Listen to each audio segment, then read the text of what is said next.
I was talking uh, with one very big man in London, Lord Fenard Brockway.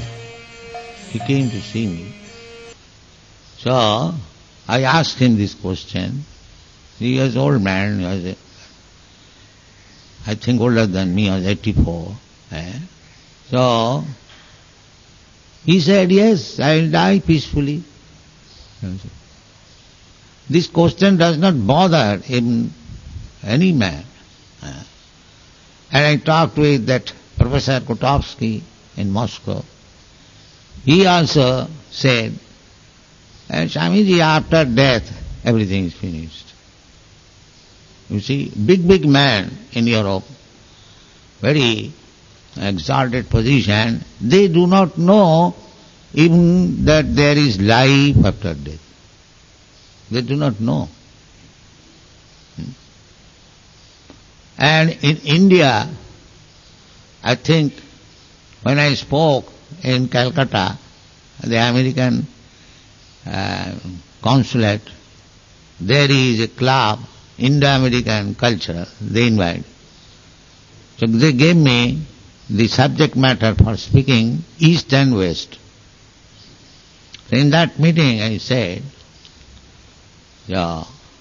we don't make any such distinction East and West because everything belongs to Krishna.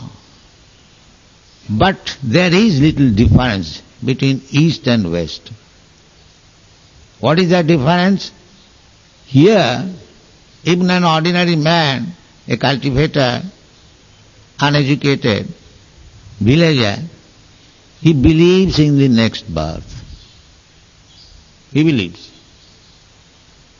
He is afraid of committing sin. Oh, I will have to suffer in my next life. And in the Western world, the big man like Lord Fenard Brockway and Professor Kotovsky, they do not know that there is life after death.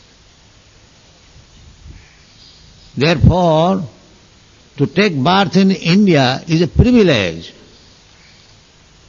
It is a privilege.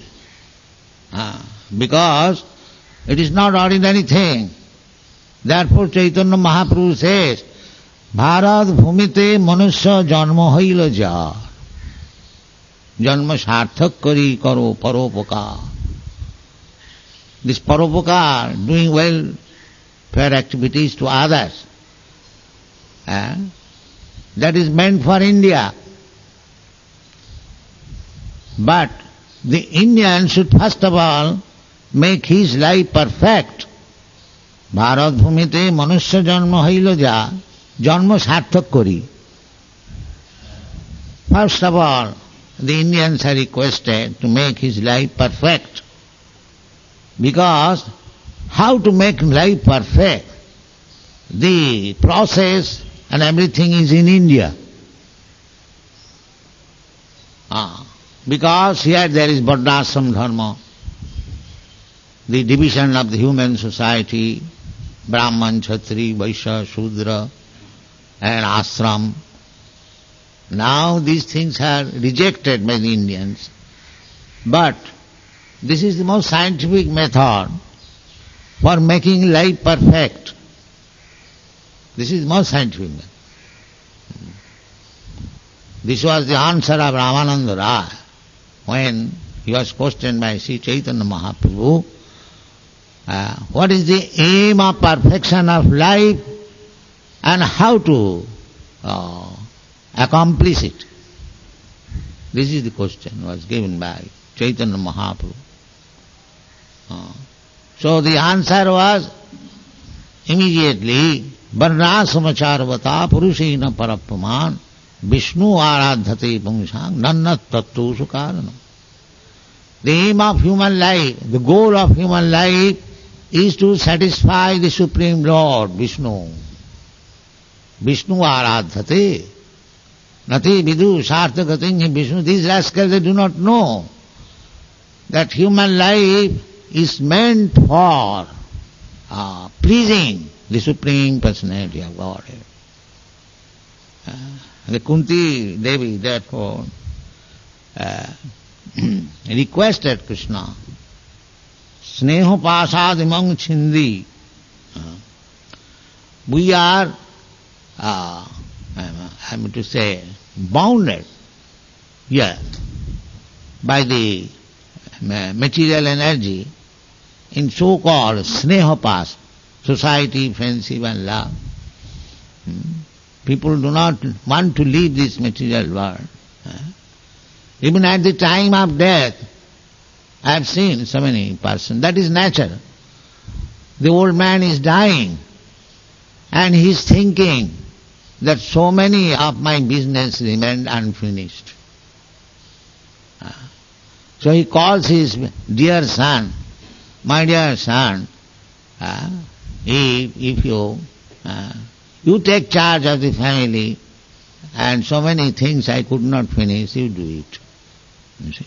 He does not know where he is going. I have seen in Allahabad one big man, he was dying at the age of 54. He was of my age.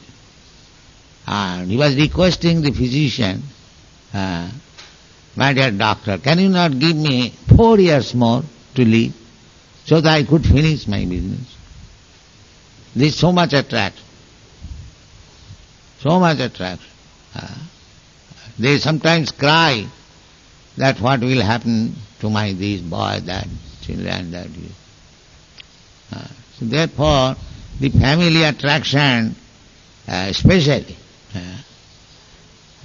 the family attraction is so strong that life after life one is bound up again in this material world. And he gets one body. To get body means to suffer. To get material body, matra sparshasya kaunteya, sitoshna sukha dukkhada. We are suffering the sitoshna. Sometimes we feel some pleasure, sense pleasure, but actually you are suffering.